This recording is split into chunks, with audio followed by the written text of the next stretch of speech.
Yeah, we should have said that. None of the shoes that we are talking about today have given us money. If they'd like to, that'd be fantastic. We are not sponsored by any of these brands. But if you are, we will definitely just talk about you. No, I'm just kidding. That's right. I don't think I could ever do that. And if we don't mention you on this podcast, we really don't like your shoe brand. Yeah. I mean, I think we'll talk about mostly everything, but I know one for sure, but I'm not going to say it. I'm not going to talk smack. Dang. Interesting. Some animosity in here. Yeah. Let's just say no is in their name. But anyway, okay, yeah. go ahead. I am not Go ahead. mentioning them. Nope. Forget that shoe. No.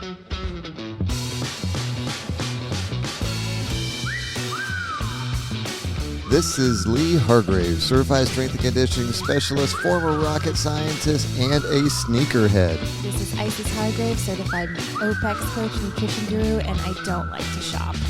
This is Jarod Hunsaker, certified CrossFit coach, facilities manager, and I need a new pair of shoes. And you've reached the enduraLAB podcast, where we dive into the science behind fitness, the ins and outs of better health, and lifestyle strategies to help you live your best life. You ready? Let's go. He's wearing sunglasses for a reason. Those of you who aren't watching, this is like the night after a big rock and roll workout at the gym. I mean, partied hard. We rocked hard last night. I still have eyeliner on.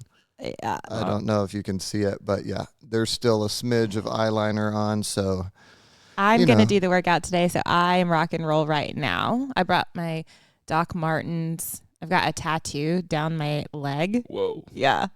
It's pretty rock and roll. Yeah, if you tune in and you're watching this and you're wondering why I'm wearing sunglasses, it's because I rocked too hard last night. All right, so today we are talking about shoes. And if you ask Isis, she might tell you I have too many, but all of this borderline research. Hoarder, absolutely. Sneakerhead. I mean, I'm just thinking about all the research I've done for everyone else. Yeah, you're amazing. Like when someone asks me for a shoe, I'm like, ask Lee. Yeah, I mean, you can probably tell me what size of shoe you wear in a certain type of shoe, and I can give you the sizes for the remaining, whatever you're shopping for. We'll talk about that too, because you don't always get your true to size shoe when you're getting your athletic shoes. Yeah, and I feel like females are the biggest offender of that. Like, hey, whoa. I'm just going to Triggered. say. All the females want small feet, and so they come Whatever. Guys want looks, so do girls.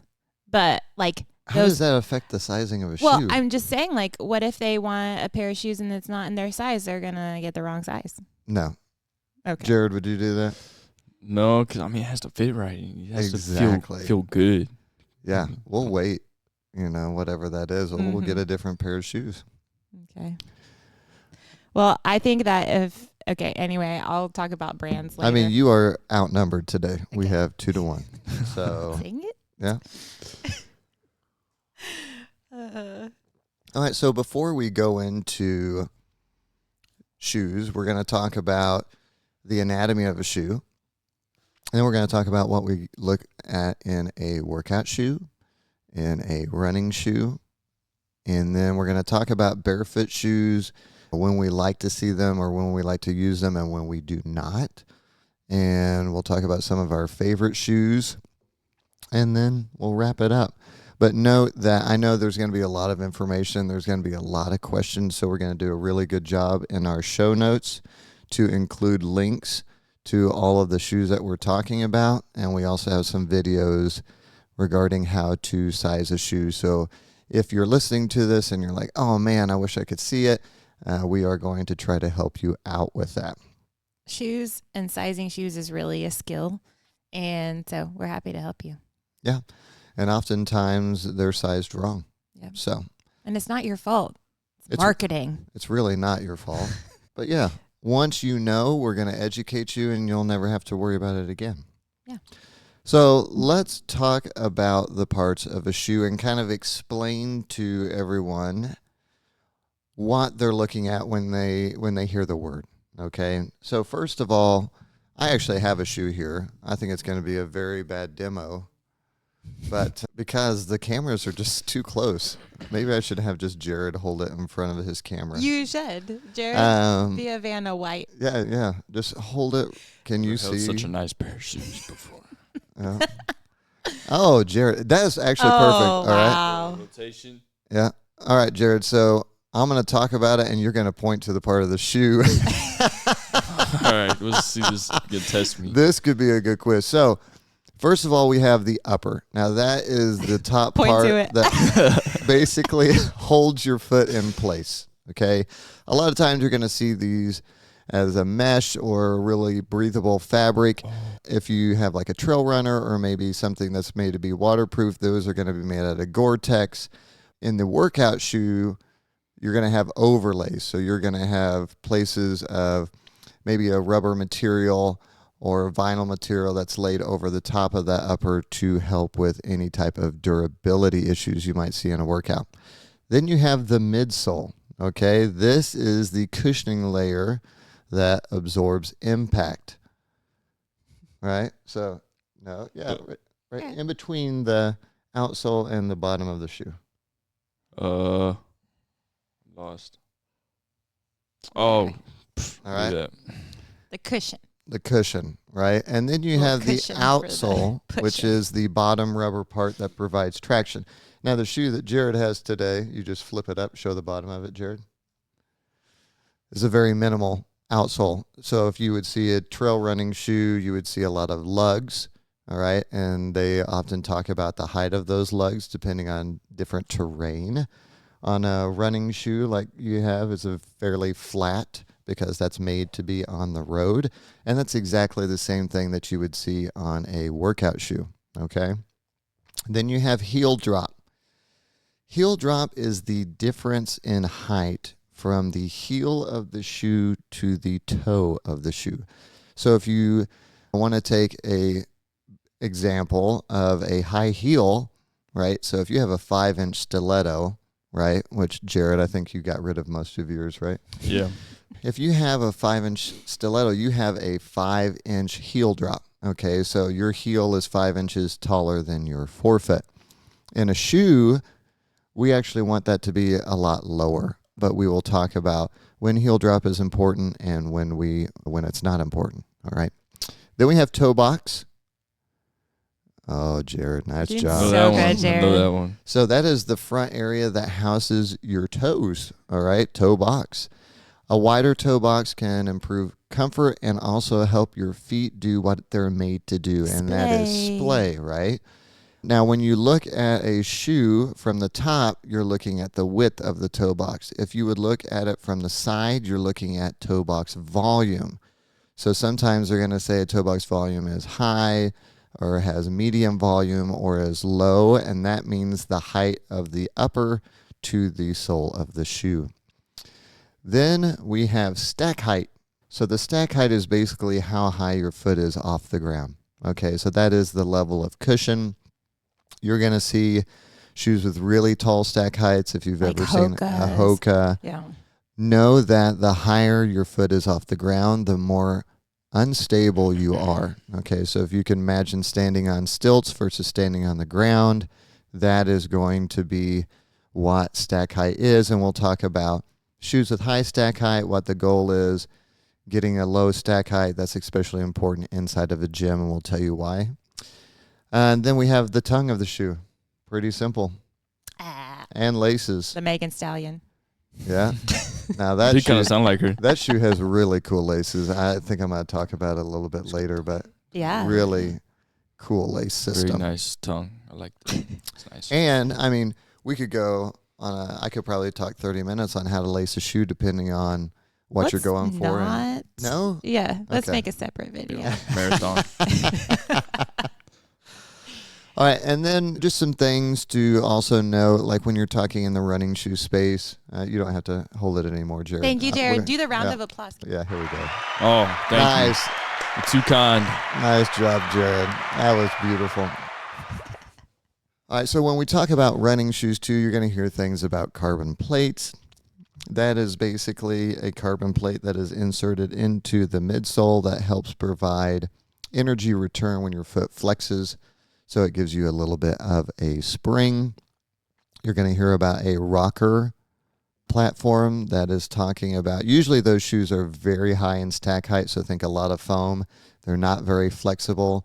So what they actually do is kind of make a fulcrum at the ball of the foot, so you have this little rocking motion as you go through your What's gait. an example of a brand that does that? Hoka's a big rocker. They have a lot of rocking. And if you see like a lot of your ultra minimalist is what they call them, the really high stack heights that you're seeing a lot in running shoes now, especially on trainers and race days. Most of those have so much foam they can't flex, so they have to put them on a rocker platform. And then we'll talk about things like flexibility, like I was just talking about. So the ability of you to actually roll up your shoe or flex your shoe. And we're going to talk about the whole industry of stability shoes and why you won't see us wearing any Trigger. of them. Trigger. Some people just clicked off. These guys don't know anything. Yeah, like shoes are a very hot topic for me. This is a serious thing. I've been working with shoe brands since the start of enduraLAB. We used to actually carry shoes. Yeah, we carried some of the first Innovates, didn't we? Yeah, we had the biggest selection of Innovates in the U.S. that you could actually come in and try on. We're at the very ground floor of ultra running, which is still one of my favorite shoes, but we were back with them when they were looked like Ronald McDonald shoes. If anyone has rocked the original Ultras, they know exactly what we're talking about. I think your mom still has an original pair. Yeah. I love those shoes, though. Those are great shoes. Yeah. The Innovates. Not only from what a shoe is made out of to how to size a shoe and then how to run in the shoe or work out in a shoe. So we've been around it for a long time, and that's why we're so passionate about it. Yeah, I mean, let's talk about that, though. So think about it. You are in the beginning of your journey of working out or running, and you're like, okay, I need the gear. At least that's where Lee goes immediately. I will probably still use shoes that are old and tattered or something that's not appropriate for the workout, which is not the right way to go. But anyway, you walk into a run store and they ask you a few questions. They may even do like a gait test. My favorite is the pressure platform.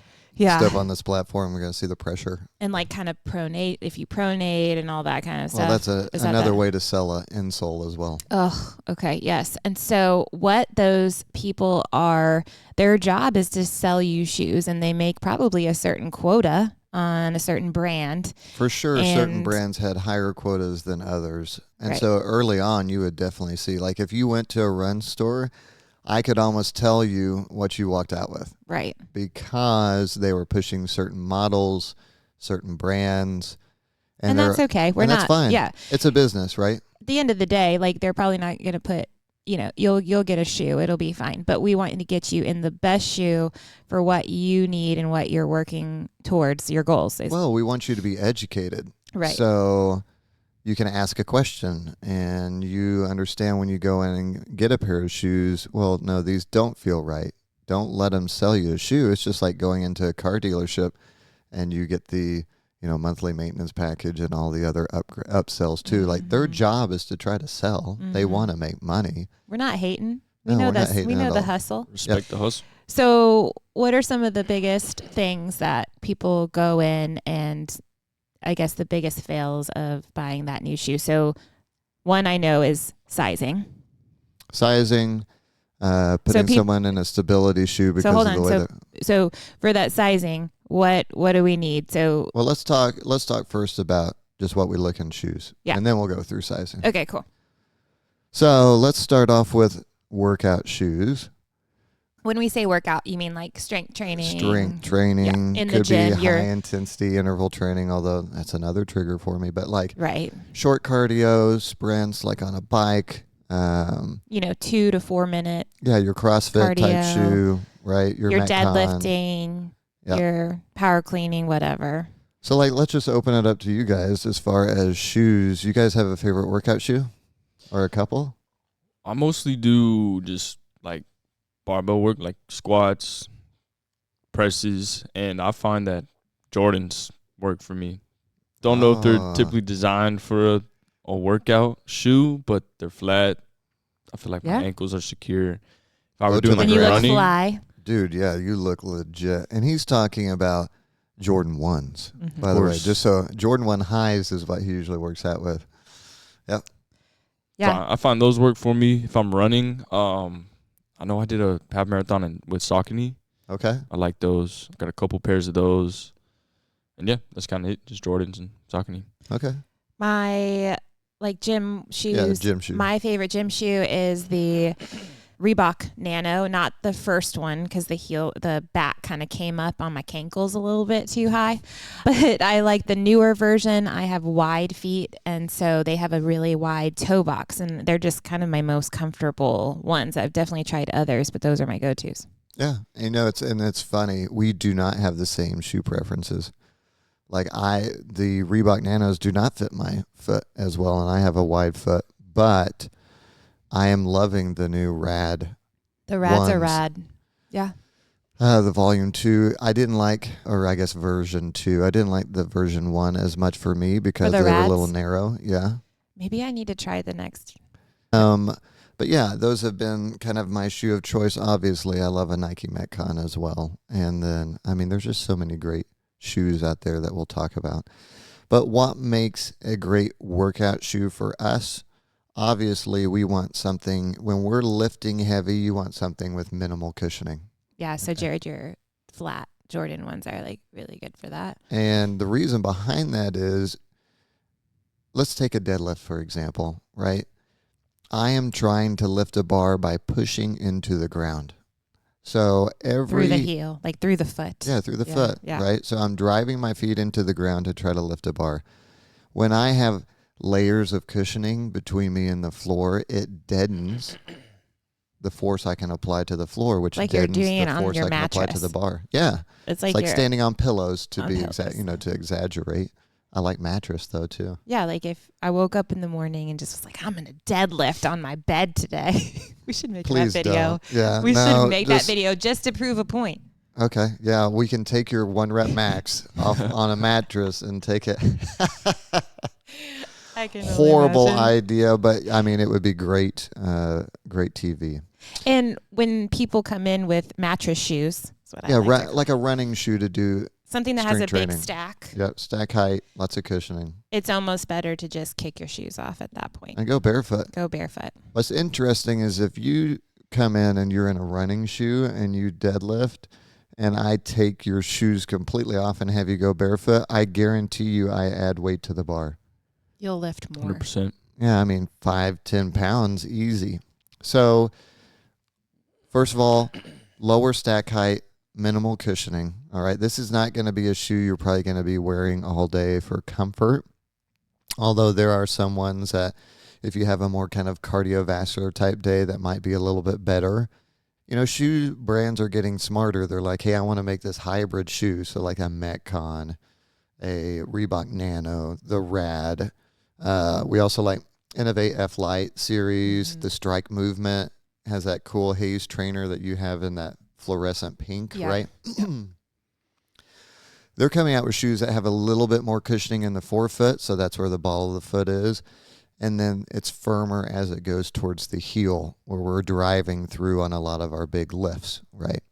So they are making some kind of hybrid shoes out there that are great, that would work in some type of high-intensity type workout, Metcon, in your CrossFit classes, stuff like that. So Yeah, we can make it work. We're not saying you need to go out and buy these shoes to come work out in the gym. Like I said, you can kick off your shoes for some of those heavier lifts.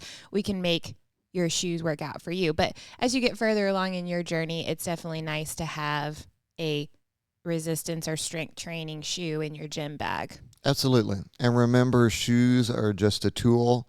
They're not going to create some type of magic. And we'll talk about that, especially Whatever, in shoes the can make you running run faster. Well, yeah, when I was a kid, every They can time I make you put jump on higher. my Velcro ruse as a kid, I would go run, test them out. That's why he likes those shoelaces, because he doesn't like to tie his shoes. He'd had Velcro growing up. Takes too long. that lacing system we're going to talk about. Wait, is that the one you showed me that literally you don't tie? The new shoes that you got? The Oh, new? the Norda. Those we'll are talk cool. about those. Those are cool. There's some cool brands out there that we'll go over. But also know that all of these shoes that we talk about are going to fit a little different on your feet, and people's feet are sized different, right? Like, even though Isis and I have wide shoes, the fact that she likes the nanos and I find them uncomfortable, that just shows that our foot shape is a little bit different.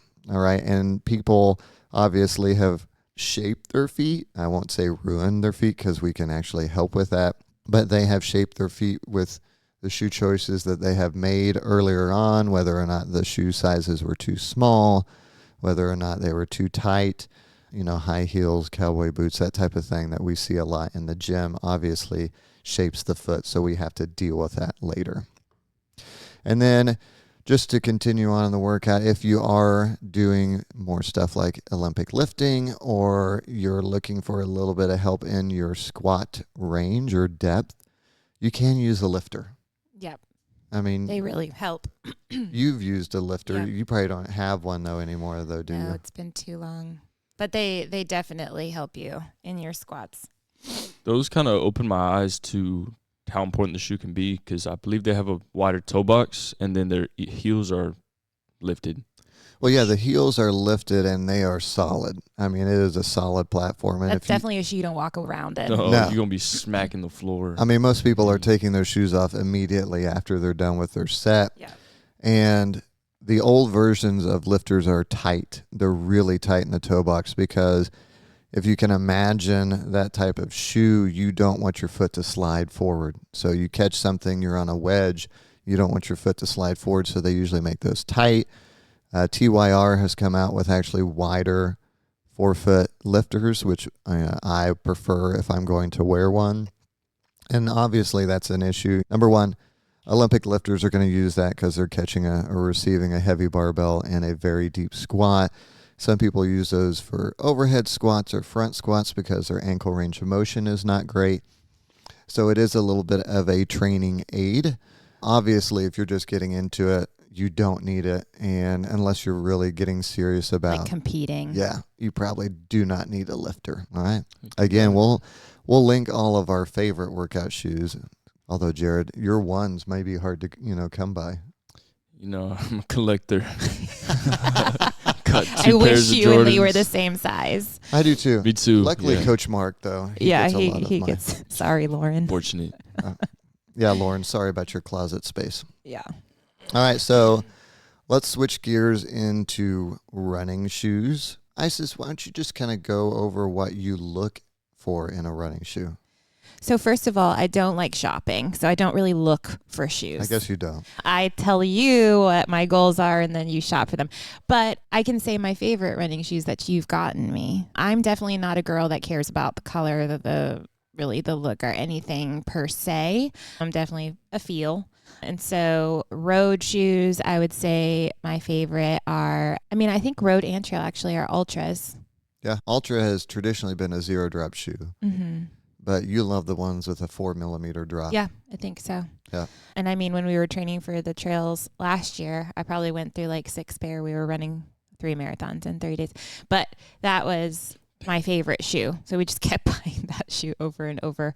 I like the Nike, was it not the Pegasus, but the other one that had the like carabiner on the shoelaces. Oh, that was the Pegasus Trail. Pegasus Trail. That was a good shoe. Of course, my Innovates. Those are a few of my favorite shoes. Oh, yeah. Yeah. Very nice. Thanks. Jarod, you said you rocked the Saucony. Saucony, and I just remembered for a trail run, I believe I have some Hokas that have I forget the term, but kind of the spikes on the bottom. Yeah, the lugs. The lugs. Yeah. So I do have those. Those are good. Yeah, I don't even know the name of the shoes, the specific line. The big one is like a Speed Goat. That's their big running shoe. I will say Hokas have gotten better. The beginning, I was not a Hoka fan. And people were just buying it because it was popular. It looked what they thought was cool. I don't think they look cool at I don't all. They either. had some cool sponsored runners for the trail. Yeah. scene, right? And that's the thing is like you got to be careful because, Don't buy a shoe off what your buddy yeah. is wearing or what you see worn by the race winner. Right. Just know that a lot of these athletes that you see win in a pair of shoes are sponsored, and they give them Absolutely. those shoes, right? They could Absolutely. run barefoot and probably still win. Yeah, we should have said that. None of the shoes that we are talking about today have given us money. If they'd like to, that'd be fantastic. We are not sponsored by any of these brands. But if you are, we will definitely just talk about you. No, I'm just kidding. That's right. I don't think I could ever do that. And if we don't mention you on this podcast, we really don't like your shoe brand. Yeah. I mean, I think we'll talk about mostly everything, but I know one for sure, but I'm not going to say it. I'm not going to talk smack. Dang. Interesting. Some animosity in here. Yeah. Let's just say no is in their name. But anyway, okay, yeah. go ahead. I am not Go ahead. mentioning them. Nope. Forget that shoe. No. All right, so for running, the focuses are usually cushioning, right? People want a shoe that feels like they're running on a cloud, which can be okay, right? But also can deaden what we call proprioception and can make you a little bit unstable in your running. So know that if you are looking for a cushion shoe and you have a really high cushion shoe, there are things that we want you to do to help stabilize the system when you're using. Heel to toe drop, that's a big one. Some runners do better with a lower drop. Others need a little bit higher if they're dealing with something maybe like tight calves, Achilles tendonitis. I would not put them in a zero drop shoe, but I also don't think that they should have a really high heel to drop. So usually 10 millimeters and below for me is fine. Natural running, when it came out, they said 8 millimeters or below. Yeah, tomato. Yeah, it really doesn't matter to me. And then fit and comfort. Really, when I look at a shoe, I want the shoe to disappear on my foot. When a shoe disappears on my foot, I'm super happy, and I know that it's probably a good fit. I don't feel, so a lot of people will come in and they'll be like, oh, this shoe feels great. It's really high in my arch. It feels like it supports. And I'm like, well, that's awesome, because when that shoe breaks down, it's going to break down in the forefoot and the heel, and then that arch support that you feel right now is going to be a pain point, right? That's the last thing to break down. So then it becomes like a fulcrum in your foot. But anyway. So when I think about a heel drop and the positioning of the foot, I feel like in my head it's going to make you run kind of more on your toes and pull more into your calves. Is that not true? Because the angle of your foot, like your toe is going to hit the ground first, and then you kind of go into. Actually, the higher the heel drop, the more likely you are to hit your heel. Okay. Because if you're thinking about trying to put your foot flat down, obviously the heel stack is higher. So a lot of times they may even call that like a crash zone for the shoe. Run form is interesting, and that's the reason why you see so much cushioned shoes, is because trying to deal with repetitive impact. Okay. It has been shown that cushioning does not solve the problem. And one thing that definitely does not solve the problem is the idea of stabilizing a shoe. Okay, so when we talk about, this is a good kind of lead into what is known as neutral, and those are the shoes that we would put you in, almost everyone in, as a neutral shoe, and a stability shoe, which I find very little use for. In fact, constant research out there shows that there is no validity to a stability shoe, that if you put strong words people in a neutral shoe versus a stability shoe, the injury rate goes down 0. In fact, a stability shoe can affect the way your foot is going to work and can actually cause more injuries than not.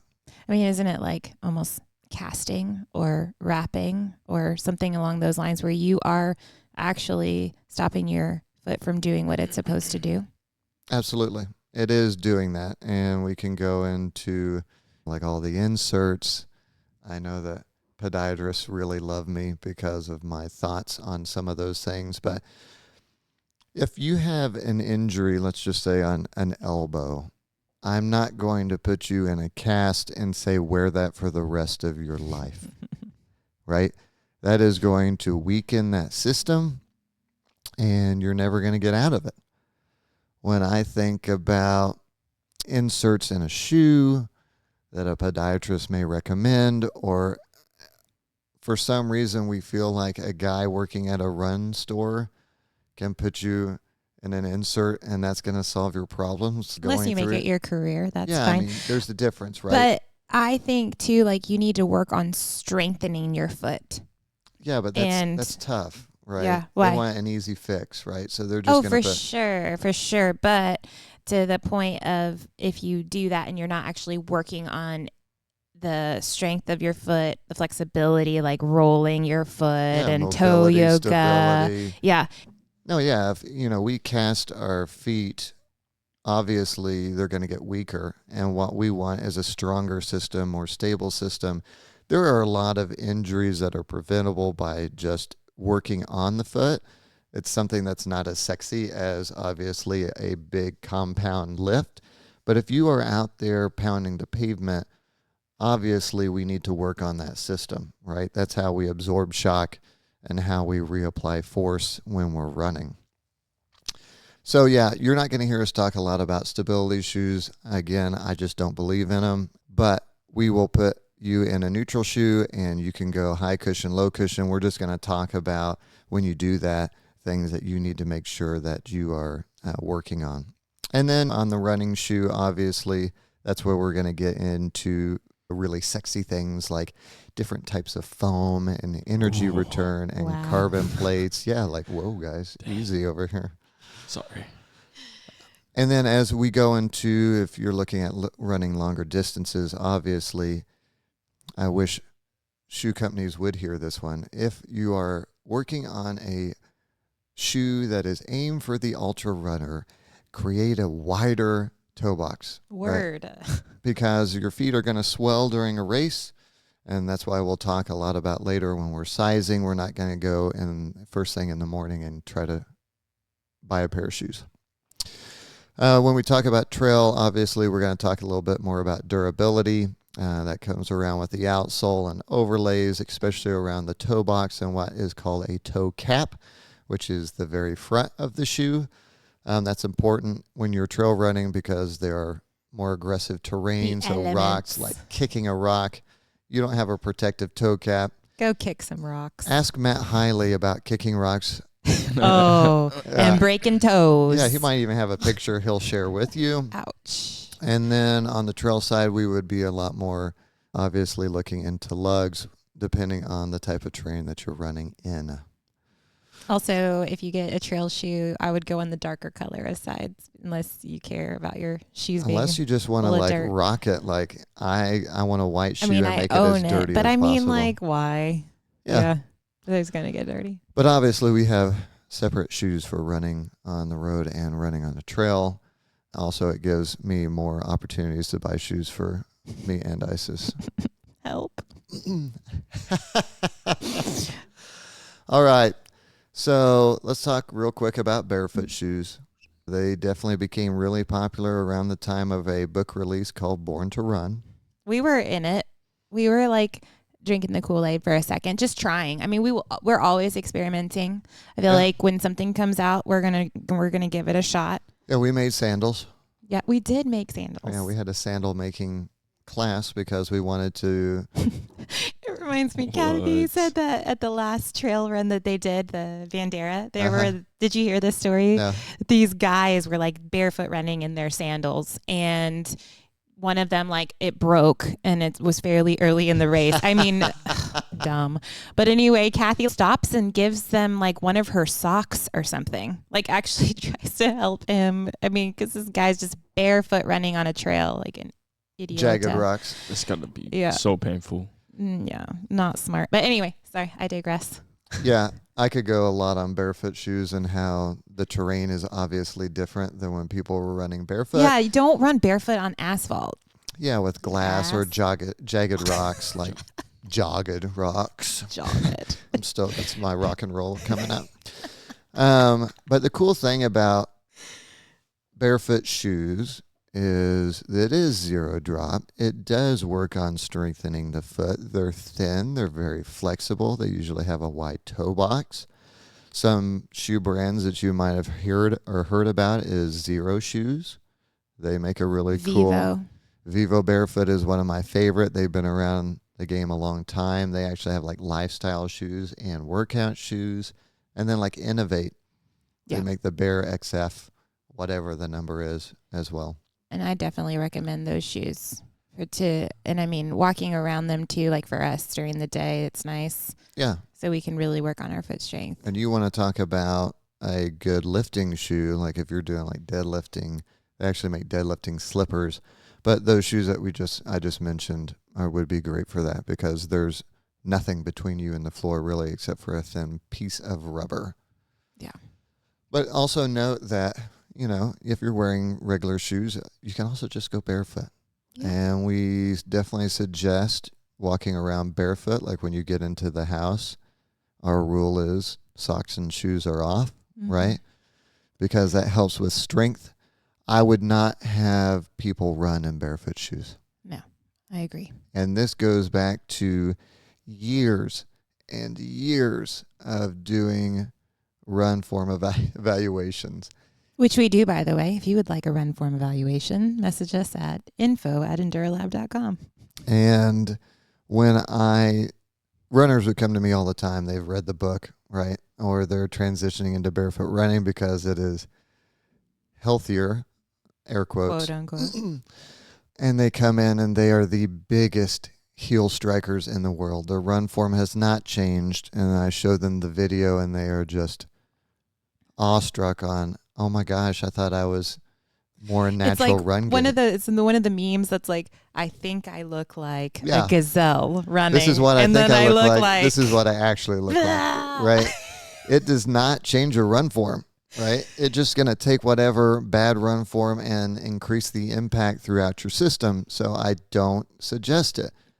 Also know as you transition into a barefoot shoe, you need to kind of do it a little bit slower because you might have things like calf tightness. You might feel Achilles tendonitis kick up or plantar fasciitis. And what right? you mean by slower is like drop your heel height incrementally. Yeah. Like don't go out and buy a pair of Zeros tomorrow when you're on a... or take zeros and just wear them around the house. Yeah. Right? Don't go and work out in them where you're doing box jumps and running. Right? But like, let's say you realize that your shoe's like a 10 millimeter, go to like an 8 or a 6 or a you 3. can transition down if you want to. Yeah. Or you can just stay, yeah. Yeah. But do not just jump into those shoes and go run. That is a warning. Yeah. Now let's talk about probably what everybody wants to hear, and that's how to size a shoe. Right? Again, this is super important because a good fitting running shoe is going to allow your foot to do what it needs to do. Okay, and like I said, a shoe is a tool. It's not going to change your performance usually. We did talk about certain situations in the gym where it can affect, but it's not going to make you a different athlete. A poor fitting shoe can actually create injuries down the chain. Right? And we've seen it. We have athletes that come in, right? When I have runners that lose a toenail, that can be a poor fitting shoe or And actually if you tight don't know, sock. you don't know, Yeah. actually. And it's just one of those things that people need to understand. There are easy ways to see if a shoe really fits your foot. I think the people buy the shoe or the size they do because they think that that's actually the right fit. It is supposed to fit differently, and that's what you're going to talk about. Yeah, no, size is just a number too, right? So you go to different brands, it's just like pants, Right. right? Different brands fit differently. I'd say like females, like we don't want to be like bigger than we are ever in any size. Yeah. So my foot is like an 8.5, but you buy me shoes that are like 9.5. And again, I buy you 10s. yeah, and I don't care Just about to throw that out there. Yeah, I don't care about that number at all. Some women might think like, oh my gosh, these look so big. Like the toe box is coming out, jutting out just a little bit, but that's what you want. That is a good fitting shoe. If it makes you feel better, cut out the size tag. Yeah. You know? Ignore that. Nobody cares. Nobody knows. No What one's going to like, no one knows. No one will know. And who asks it? Who asks? Who ask it? Asks what size? Like, what size shoe are you? No. Yeah. Bro. So y'all don't, every time you see a shoe, look at someone, 9.5. They got big feet. No. I mean, sometimes a tell you small size foot. usually. Sometimes a small foot. I feel like Usually, I'm more asking about it when I see the foot about ready to bust out of the shoe. I'm like, what size of shoe is that? Actually, I'll just say, can I feel your shoe to see Toe. where your toes are at? Yeah, like stand It up. sounds weird if I say, can I feel your toe? Can I feel your toe? Yeah. Please. He's like, stand up, raise your big toe, and then you can see the distance between your toe and the end of the shoe. Yeah, which we'll talk about really doesn't matter. The old thumb width is not really the way to size a shoe. So let's just talk about the basics. When we shop for a shoe, that's at the end of the day. Okay, so our foot. That's when you should. Yeah, we should You shop should at the end of the day because you're swollen. Swole. Swole. Right. This is an old rule that we can definitely get behind. Our feet swell throughout the day and flatten throughout the day, so we want to find our fit when our feet are the biggest. Wear the socks that you plan on wearing with the shoe. And I had a client just talk about this, and I was like, yeah, that's actually a great thought process.